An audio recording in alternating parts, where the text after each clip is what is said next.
Creighton, so here we go. Chris D. Jackson, breaking. Hamas has accepted a draft ceasefire agreement from Gaza, including the release of dozens of hostages. So from Gronk, and notice that this was sent out by Chris.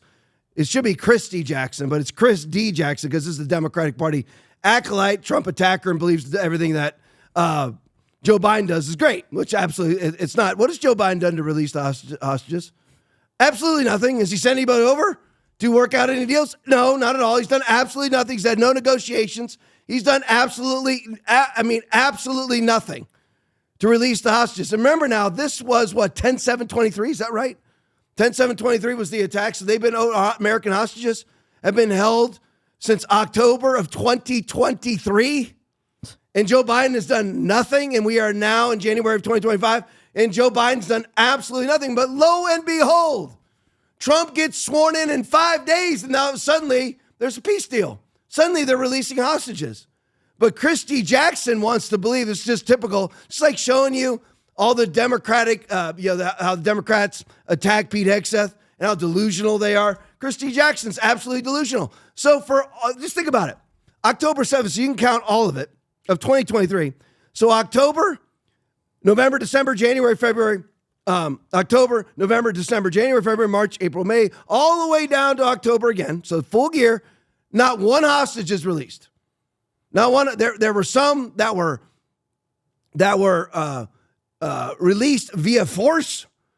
They were found and by force release. Some were killed. Many of them are not believed to be alive.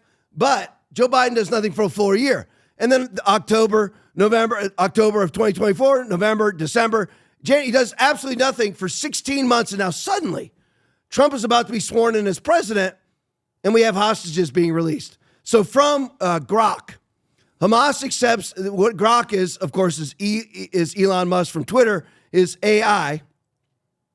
And it's a summation of all the tweets, liberal and conservative. Hamas accepts ceasefire draft, hostage and prisoner exchange in Gaza.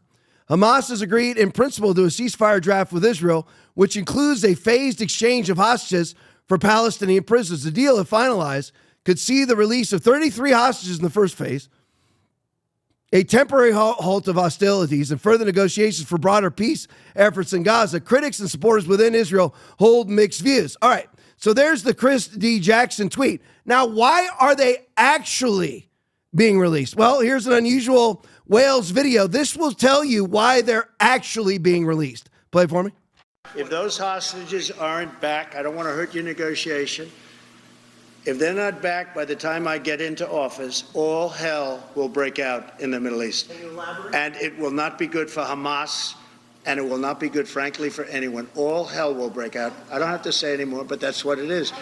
Oh, and I wonder why after suddenly 16 straight months, nothing. 5 days from the Trump inauguration, suddenly Hamas is very cooperative.